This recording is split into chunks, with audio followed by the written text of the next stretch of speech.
Hey, hi, hello, welcome back to Stacks of Wax Volume 18. For those of you who don't know what Stacks of Wax is, it's basically just a show where I go through my record collection A through Z to show off some of the cool pieces of vinyl that I have in my collection. Last episode, episode 17, we just finished up with the C's, which means, well, the next logical step would be to move into the D's. I know there are a lot of jokes you can make right there. Just let it be. Let's get things kicked off, started real fast here with Daft Punk Alive 2007. I would argue that this is one of the greatest live albums ever recorded. I will stand by that until another album comes out or something proves me wrong. This is one of my most spun records. I can definitely say that. I play this all the goddamn time because it's so good. This is just the reissue, the 2022 reissue on standard black vinyl. It is a double LP gatefold. The artwork is really good, don't get me wrong, but it's kind of a pain in the ass to get in and out of this sleeve here, so you can look at pictures online if you really want to, I guess. Daft Punk Alive 2007, I'm sure I'll be picking up some more Daft Punk at some point here. They just announced that 10th anniversary box set or whatever the hell it is for Random Access Memories, and I can tell you right now, I will not be buying that. So the last thing that album needs is more time on it. God damn. Anyway, that's enough ranting and raving for that one. Let's move on to Daniel Johnston. Hi, how are you? This record is spectacular. I have actually never opened this copy up yet. I picked this up in Houston, Texas while I was visiting down there a couple of months ago. Wonderful album. Daniel Johnston, if you don't know who he is, kind of folksy, lo-fi, very unique, very, very unique artist in all assets. I mean, just a spectacular musician all around the board. I need to pick up more of his records because it's the only one that I do have. But I mean, if there's one to buy, this is the one to buy. Can't be too hard on myself. Excited to hopefully pick up some more Daniel Johnston in the future, but I haven't listened to him in a couple of years, so we'll see how long it takes for me to finally hop back on that train. This one here, this is the Darling Fire. This is Distortions. This is the Furnace Fest pressing here. It is limited to 150. I have number 102. You probably can't see it. Maybe you can. This is from Limited to One. I sign up for their Patreon subscription service and they send me a couple of records every other month. This happened to be one of them. I'd never heard of this album before. I'd actually not even heard of this band before. Put it on. It's pretty good. It's not too bad. Not necessarily my vibe entirely. Like, not really what I'm into all that much, but it's still a pretty good record. Actually, yeah, this is a special pressing. Actually, here's the normal cover. That was the Furnace Fest sleeve. Ah, I was right. It's on this really nice black and blue. The backside is way more black, but you know, whatever. Love that A-side cover. It looks wonderful. But yeah, I guess if you're into like that mid 2000s, not new metal by any means, like, I don't know, Evanescence or something like that. If that's kind of what you're into, like that general vibe of rock, then you might get into this record. It's not necessarily what I'm into, but I like the spin that they put on things, so it's not too bad. Next is an artist that I actually just covered on this channel like a couple of weeks ago by the time this comes out.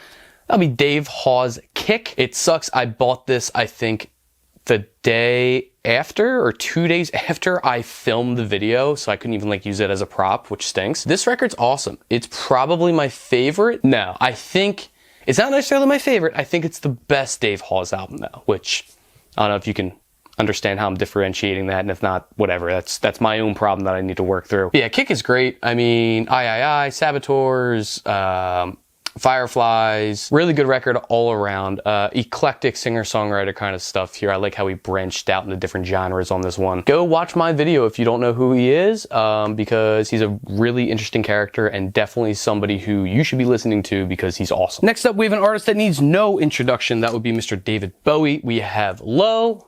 We have 2 copies of Low. And we have this live 1976 recording at the Nassau Coliseum. I don't know how to read. Let's get it started off here with this live album. Really solid. Obviously, I don't own much David Bowie in my collection, as you can see here, which really sucks because he's one of my all-time favorite artists. I'm kind of surprised I haven't bought more. I don't know why I haven't. I feel like a buffoon, but I'll change that at some point. I'll get like a real good David Bowie kick and this will like double or triple by the next time we come around. This live album is really solid. I'm a sucker for a live record.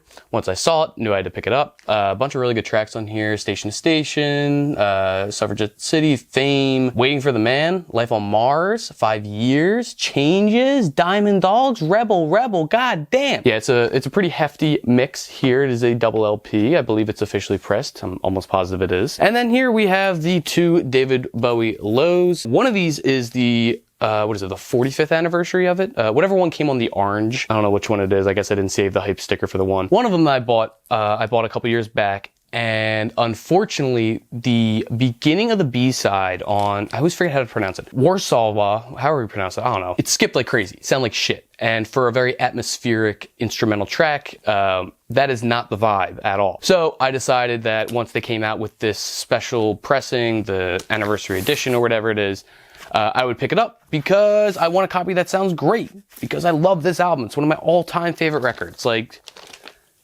I don't know if I can confidently say top 10, but definitely top 20. Here's the orange pressing. Looks wonderful.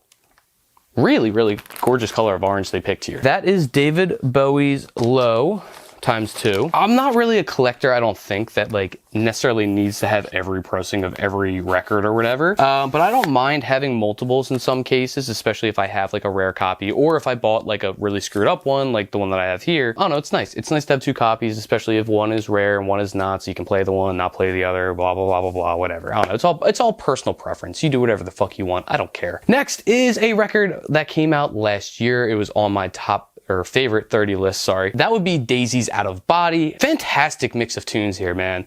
Dazy is one of the most underappreciated artists that is out right now. What a wonderful mix of like radio rock pop in a way that also mixes, I don't know, it feels simple. Everything about Dazy feels simple, and that's like a good thing. Nothing is overdone. It's just really fun, well-written songs. Here we are. It is the Coke bottle variant.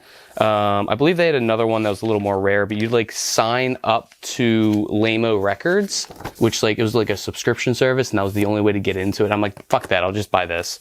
But yeah, if you haven't heard this yet, I totally recommend it.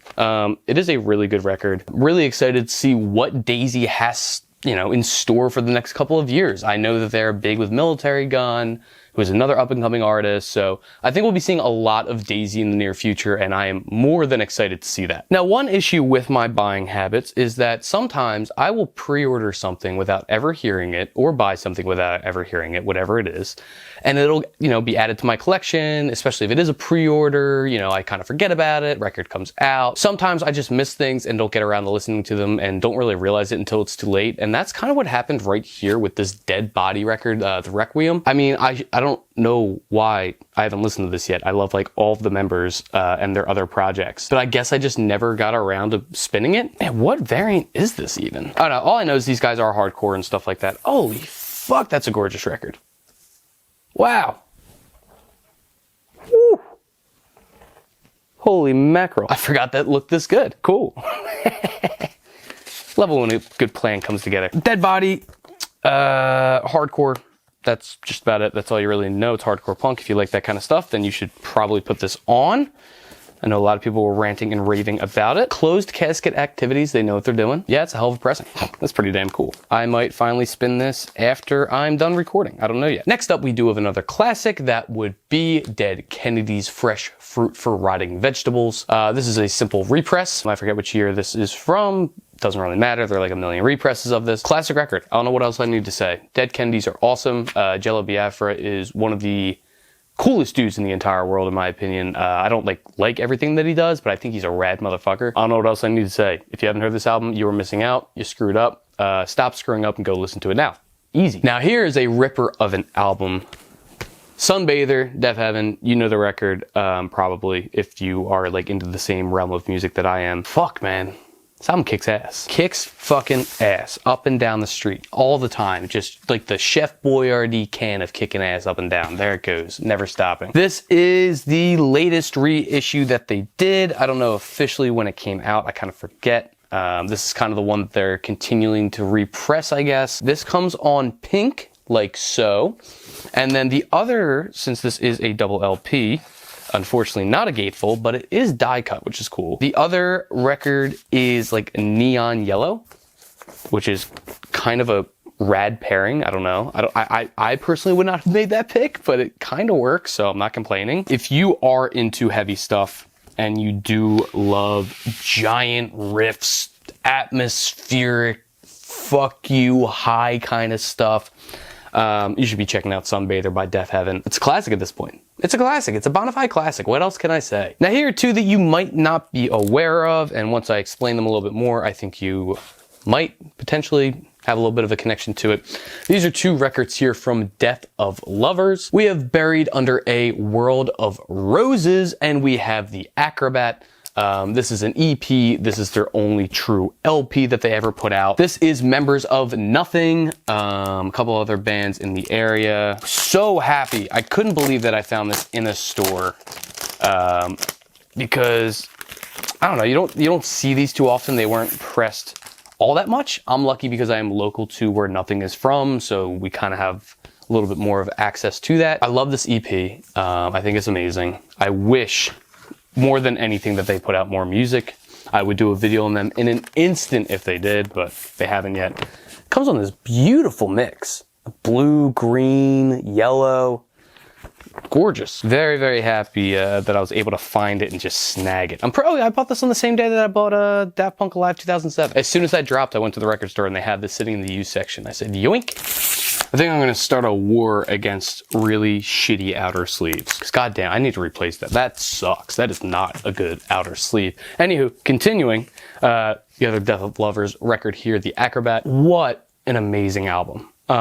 So deeply rooted in 80s synth pop, goth rock, kind of in that same vein while still having a little bit of shoegaziness inside of it. I love the artwork. It's gorgeous. It's amazing. It's simple. It's perfect. This is a blue pressing. Yes, it is. A blue pressing of this. I would love to get my hands on one of the show exclusive covers that they have. I think there was like a 3-show run, if I'm not mistaken. It was New York, Philly, and DC. And I think they made like 150 like alternate covers that were all numbered and stuff like that. If I can get my hands on one of those, especially the Philly show, I absolutely will. That is Death of Lovers. Unfortunately, they don't have enough music out that I will be able to make a video on them at any point. So this is kind of like one of the few times I'll be able to talk about them. So please take my suggestion here if you got this far in the video and go listen to these guys. They kick ass. Anyway, speaking of buying records that I never listened to, I did this. I bought Deftones Ohms. It was in the used section at one of my record stores. Decided to go. Saw it. Picked it up. It's good. Good price here. And yeah, I have never listened to Deftones. Like, really at all, I don't think. I mean, besides like a handful of songs, or if I did, I didn't know it. So yeah, this comes on a, well, they say gold, but boy, that's a rough looking gold. That's some fool's gold right there. Yeah, I don't know. I'm excited to spin it at some point. Actually, somebody just commented on a video asking me to do Deftones, and I said I have been listening to them, which was a lie, but I'm getting there. This is like probably the week that I start listening to Deftones and starting to like write stuff and all that different crap. So we're getting there. It's a fib, but it's going to come true soon enough. So yeah, I'm excited to dive into this thing. I know a lot of people were excited about it when it came out. Obviously, it's one of their later records. We shall see. I'm excited to dig into Deftones. Filling in as the only hip-hop record on this video, which doesn't happen all that often, it's Denzel Curry's Unlocked. Denzel, Kenny Beats come together on this thing, put this out in 2020, right? 2020? Yeah, 2020. What a great record. Short, little 8 tracks, sorry. A little more than I thought, but they're all very short. Yeah, very happy to own this. I think it's a wonderful record. I think it's Denzel Curry's best. Maybe. I don't know. Don't quote me on that yet. I think it's solid. I love it. They just reissued like almost all of his records like yesterday as of this recording. So I actually might be heading to the record store in a little bit with a buddy, and I might end up picking up maybe Taboo, maybe something else. I'm not entirely sure yet. I might have jumped the gun by filming this video, but fuck it. And then to close out this video, we have a record that I actually have not listened to in years. It's been a long time. I actually like forget most of it at this point. But that would be Derek and the Dominoes Layla. Once again, used section, good price, in a pretty decent shape of the records itself. The cover, It's, you know, it's okay. It's fine. It's a little left to be desired there, but it is okay. Yeah, I don't remember the last time that I listened to this full thing. It would have been like 16 or something like that. I'm 24 now. Ooh. No, I'm glad I picked it up though. I am excited. I've like kind of been having this renaissance of like classic rock, like especially spinning it. So I've been buying a lot more like used classic albums that I don't really feel like spending full price on. I'm okay if it has a little wear and tear on it. And yeah, that kind of falls into that same pocket. So like at night I'll come home from work and I might spin a record or two. And for some reason I've really been gravitating towards classic rock. So I probably see myself spinning this week at some point. That concludes this episode of Stacks of Wax. Thank you for tuning in. I'm trying my best to try to not make these as long as they have been. I'm trying to cut out all the extra crap, but I like talking, so fuck. If you would like to subscribe to see more, please do. I do this every month, along with a show called So You're Interested In, which comes out every Monday and Thursday, twice a week now. I'm up my game, baby. And basically what I do there is I break down an artist's discography to show you a really good starting point to get into their catalog. Think of it as me breaking down a best of list that isn't really best of. It's more like good recommendations for accessibility and shit like that. And other than that, I am resurrecting a show from the past that will be coming out this upcoming Monday. I think that's right. I might be wrong with my scheduling, but just know something new is coming.